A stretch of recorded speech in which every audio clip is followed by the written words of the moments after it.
me, that is all I need. Yeah, I'm still at your heart tonight. Take my hand and stand by my side. Assalamualaikum warahmatullahi wabarakatuh. Lagi dengan Abang di praktikum pemrograman web 2. Nah, hari ini kita akan melanjutkan pelajaran kita tentang PHP. Nah, di pertemuan sebelumnya, di materi sebelumnya kita sudah belajar mengenai decision atau if else atau percabangan. Nah, di materi kali ini kita akan belajar tentang perulangan. Nah, perulangan ya. Jadi hari ini kita akan belajar tentang perulangan. Apa itu perulangan? Nah, sedikit menjelaskan. Kalau misalnya ketika kalian membuat sebuah ketika kalian disuruh membuat daftar buku gitu kan, kalian biasa disuruh menggunakan echo. Nah, kalian kalau misalnya bukunya cuma 1 atau 2, bisa kalian gunakan echo, bisa echo buku 1, echo buku 2. Nah, tapi ketika kalian mempunyai atau memiliki buku lebih dari 100 atau 1000 gitu kan, nggak mungkin kita mau menulis echo-nya satu-satu kan. Nah, disitu gunanya looping. Jadi kalau misalnya kita mau membuat daftar 100 buku, kita tinggal membuat loopingnya, kode loopingnya, lalu kita masukkan bukunya. Nah, situ dia akan otomatis mengulang sebanyak yang kita inginkan atau sampai kondisinya terpenuhi. Nah, begitu. Nah, untuk looping sendiri itu ada dua jenis perulangan atau looping dalam pemrograman. Yang pertama ada counted loop dan uncounted loop. Nah, kalau misalnya counted loop itu adalah perulangan yang jumlahnya ini udah pasti nih, perulangannya jumlahnya udah pasti, jadi dia udah fix jumlahnya akan berulang sampai segini. Nah, itu namanya counted loop. Nah, kalau misalnya yang kedua uncounted loop, nah itu adalah perulangan yang jumlahnya itu nggak pasti, jadi kita nggak tahu nih berapa kali dia akan mengulang. Nah, jadi kalau misalnya kita bikin, dia akan mengulang sampai akhir dari file. Nah, dia itu akan kita gunakan untuk yang perulangan uncounted loop, jadi atau perulangan yang jumlahnya tidak pasti. Nah, itu. Nah, perulangan sendiri di dalam PHP ada 4 jenis, yaitu ada for, ada while, ada do while, dan ada for each. Nah, untuk yang for while sama do while pasti kalian udah pernah dengar dan udah sering kalian gunakan ketika di pelajaran C++ atau di mana ya, di C++ atau di PBO atau pemrograman berbasis objek. Nah, pasti kalian udah paham nih tentang for, while, sama do while. Nah, terus ada juga untuk for each. Apa itu for each? Nanti kita akan pelajari ya. Nah, sekarang kita akan masuk dulu ke for-nya. Oke, di sini sudah Abang sediakan kodenya, looping untuk for. Nah, untuk for di dalam PHP itu seperti ini tulisannya. Sini ada for. Nah, sini ada yang pertama sini ada baris untuk counternya. Jadi di sini nah, sini ada variable i digunakan sebagai counter atau penghitung untuk berapa kali dia akan mengulang. Terus hitungannya di sini kita mulai dari 0 ya, karena kita standarkan aja itu hitungan kita mulai dari 0 semua. Karena ketika nanti kalian array, kalian akan ketemu hitungan array itu pasti dimulai dari 0 gitu. Jadi untuk biar menghindari kebingungan, jadi kita standarkan aja untuk hitungannya mulainya dari 0. Nah, di sini kan ada hitungannya i mulainya 0, i sama dengan 0. Jadi ini i-nya ini value-nya adalah 0. Nah, di sini ada i lebih kecil daripada 10. Nah, di sini fungsinya adalah dia akan terus berulang sampai dengan i itu nilainya di bawah kurang dari 10. Nah, kalau bisa kurang dari 10 kan 9. Kan kalau bisa 10 kan itu udah sama dengan 10 kan. Sedangkan di sini kan kondisinya kita menggunakan lebih kecil, bukan sama dengan. Jadi dia lebih kecil dari 10, yaitu 9. Jadi ketika i-nya mencapai 9, dia akan berhenti perulangannya gitu. Nah, terus di sini ada i++. I++ ini adalah dia akan melakukan penambahan 1 kali setiap setelah dia melakukan pengulangan. Jadi setiap dia udah selesai ngulangin 1 ini, dia akan nambah 1 hitungan i-nya gitu. Nah, itu kan ini udah kalian pelajari di materi sebelumnya ya. Nah, terus untuk contohnya kita akan mencoba, kita lihat dulu. Nah, sini kita buat dulu baris kodenya. Baris kodenya itu kita pakai echo.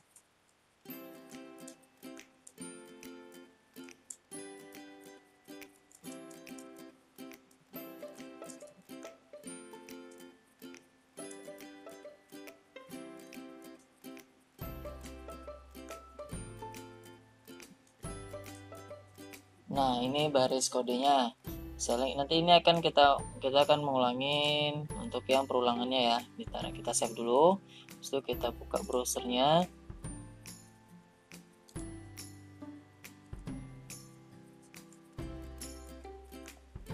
Oh, ini yang kemarin, ntar namanya looping 4. Nah, ini hasilnya. Dia akan mengulangi perulangannya mulai dari 0, karena tadi ini kan yang kita tampilkan tadi. Yang kita tampilkan adalah perulangan ke I. Nah, dia akan kita tampilkan yang I tadi. Nah, I tadi kan dia awalnya 0. Nah, makanya di sini ada perulangan ke 0, 1, 2, 3, 4 sampai 9. Nah, di sini 9 dia berhenti. Kenapa? Karena ketika di sini kita tentukan perulangannya akan berhenti ketika dia I-nya tuh nilainya di bawah dari 10. Nah, 9 kan di bawah 10. Jadi dia akan berhenti di 9. Dia tidak akan melanjutkan perulangannya. Nah, itu dia untuk yang perulangan for. Jadi untuk for ini nggak terlalu ribet karena cuman kita tentukan kondisinya di baris awal. Nah, di baris awal sini kita tentukan awalnya berapa. Di sini terus kalian tentukan kondisinya apa, dia akan berulang sampai berapa kali. Lalu di sini kita tentukan dia akan menambah berapa kali. Nah, sini untuk perulangan dari for. Nah, for ini tadi Abang lupa jelaskan, untuk for ini dia masuk dalam kategori counted loop. Jadi dia jumlah perulangannya sudah kita tentukan di awal. Nah, sini kan sudah kita tentukan nih. Dia akan berulang sampai dia di bawah 10 hitungannya. Nah, itu untuk yang for-nya. Jadi untuk for nggak terlalu bingung karena cuman ini aja kodenya. Oke, itu untuk yang for-nya. Nah, itu tadi untuk yang for-nya. Sekarang kita akan masuk ke dalam perulangan while. Di sini Abang sudah sediakan. Nah, perulangan while ini dia masuknya ke dalam kategori uncounted loop atau perulangan yang jumlahnya belum jelas nih berapa jumlahnya dia akan berulang. Nah, tapi bisa juga while ini kita gunakan sebagai perulangan yang sama dengan for tadi, yaitu counted loop. Jadi kita bisa tentukan nih jumlah perulangannya ada berapa gitu. Jadi dia bisa masuk ke kategori counted loop, bisa juga masuk ke uncounted loop gitu. Jadi dia bisa masuk dua-duanya gitu. Jadi dia bisa kita tentukan jumlahnya atau juga bisa kita nggak tentukan jumlahnya. Nah, di sini ada while, kode dasarnya seperti ini. Nah, ini counter. Ini counternya kita buat 0. Kita samakan dengan yang di for tadi 0. 0 nih kondisinya adalah counter lebih kecil daripada 10. Jadi dia akan berhenti ketika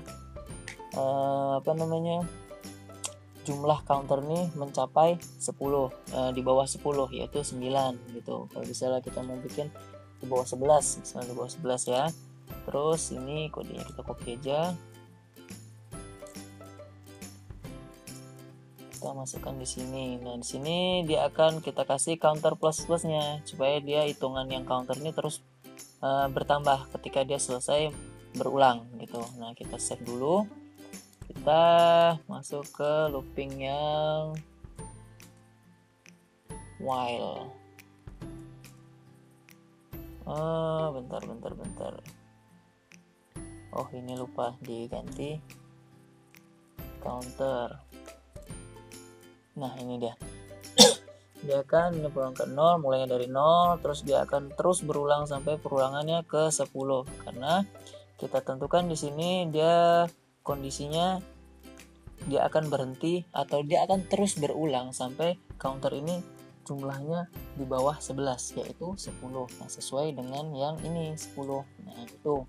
Jadi ini sama dengan yang for tadi. Ini kita masukkan ke counter loop. Jadi kita tentukan jumlah perulangannya. Bisa juga kita menggunakan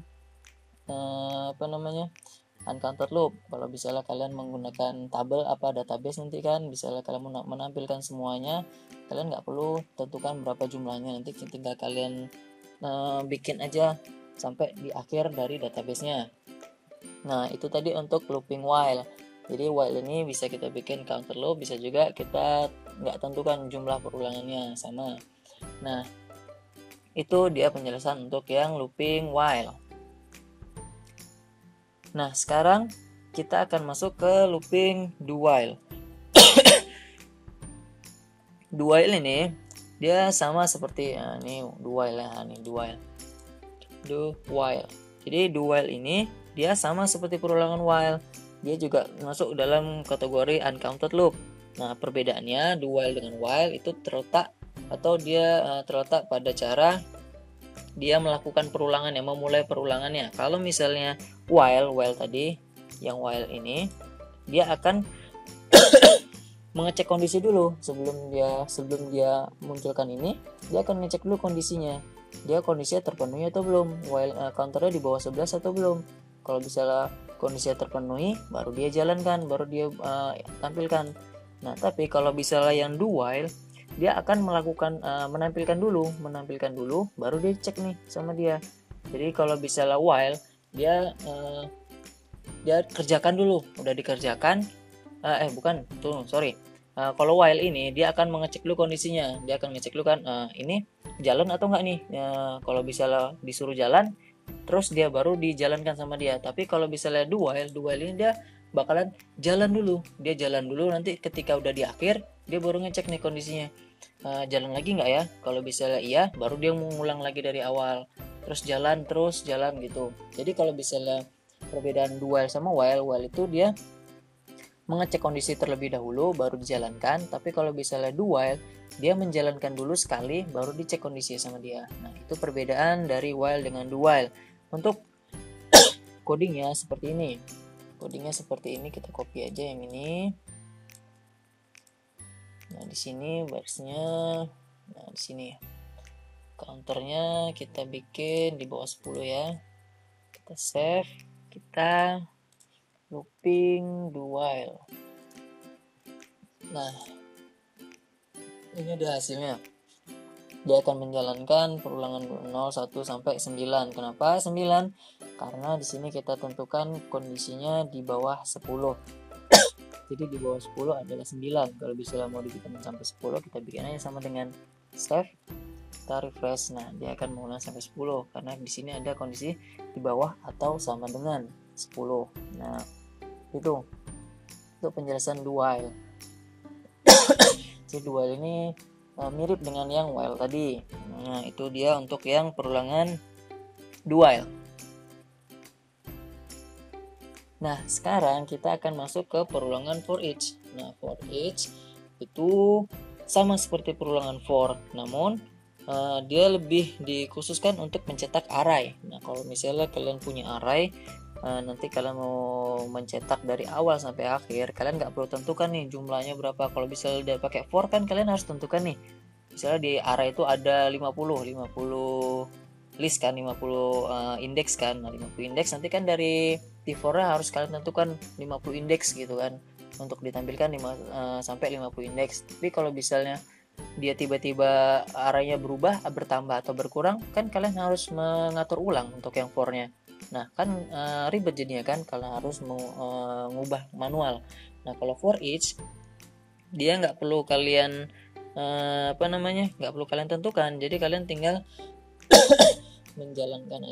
membuat kode untuk for each-nya, lalu dia akan menampilkan dari awal sampai akhir gitu. Jadi ketika dia di array-nya ada 50, dia akan menampilkan 50. Tapi ketika nanti dia akan bertambah array-nya, dia nggak perlu disesuaikan lagi karena dia tetap akan menampilkan dari awal sampai akhir gitu. Jadi nggak perlu kita repot ngubah manual lagi. Nah, misalnya kita contohnya di sini. Ini bentuk aslinya ya. Bentuk aslinya seperti ini. Bentuk aslinya for each array, bisa ini variabel apa, bisa kalian ganti, as data bisa juga kalian ganti. Nah, ini kalian tampilkan datanya. Kita komen dulu. Nah, ini contoh penggunaannya di sini. Di sini kita mempunyai array namanya daftar MK. Nah, daftar mata kuliah di sini ada web 1, web 2, PBO, basis data 1 dan 2. Nah, sini kita mau nampilkan nih semuanya, jadi kita menggunakan for each saja. For each di sini kita nih nggak usah kalian bingung, ini kan sama ini HTML biasa ya, untuk cetak nama judul sama ini list. Nih for each-nya kalian perhatikan di sini. For each-nya daftar MK, nih daftar MK SMK. Nah, setelah itu kalian bikin echo, kalian listkan MK-nya. Nah, kalau misalnya kita jalankan, dia akan seperti ini, looping for each. Nah, nih hasilnya, nama mata kuliah Teknik Informatika. Nih, itu kalau dibikin list sama dia, pemrograman 1, 2, BPO sama base data 1, base data 2. Kalau bisa nambah gimana bang? Nggak perlu kalian ubah for each-nya, dia akan menyesuaikan array-nya. Ini kalian tambah misalnya apa ya, multiplatform.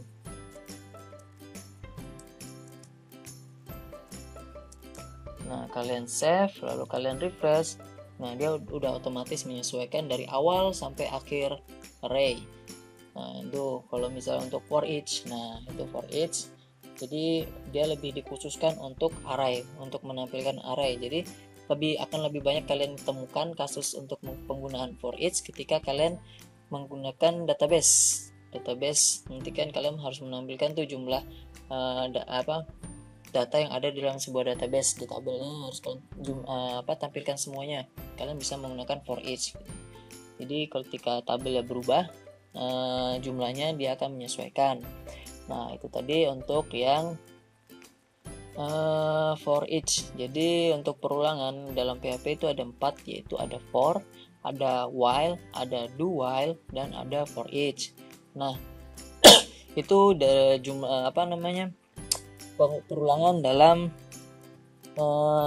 PHP. Jadi bisa kalian pahami lagi, kalian pelajari lagi untuk yang perulangannya, kalian sering gunakan dalam tugas-tugas kalian juga, biar kalian lebih paham lagi, biar kalian lebih ngerti gimana cara kerja dari perulangan. Nah, itu tadi untuk perulangan. Sekarang kita akan abang kasih untuk tambahannya, yaitu kita mempelajari tentang break dengan continue. Kalian pasti pernah ketemu yang namanya gini, break dan continue. Nah, pasti kalian pernah ketemu sama ini kan. Nah, ini fungsinya buat apa bang? Nah, ini fungsinya akan kita pelajari ya. Bang jelaskan. Untuk yang itu kita menggunakan looping for aja. Looping for. Nah, di sini ada perulangan dari 0 sampai 9 ya. Nah, di sini kalau kita gunakan break dulu. Kita gunakan break. Break itu digunakan untuk ketika menghentikan perulangan. Jadi ketika dia ketemu break, jika di dalam sebuah perulangan dia ketemu break, maka dia akan keluar. Perulangannya akan berhenti, akan langsung diberhentikan total sama dia. Nah, contohnya seperti ini. If I sama dengan 4,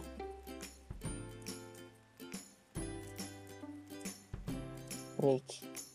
Nah, di sini abang bikin save. Di sini abang bikin jika i-nya dia value-nya adalah 4, maka dia akan keluar dari perulangan. Kita coba ya, kita save, kita refresh. Wait, i sama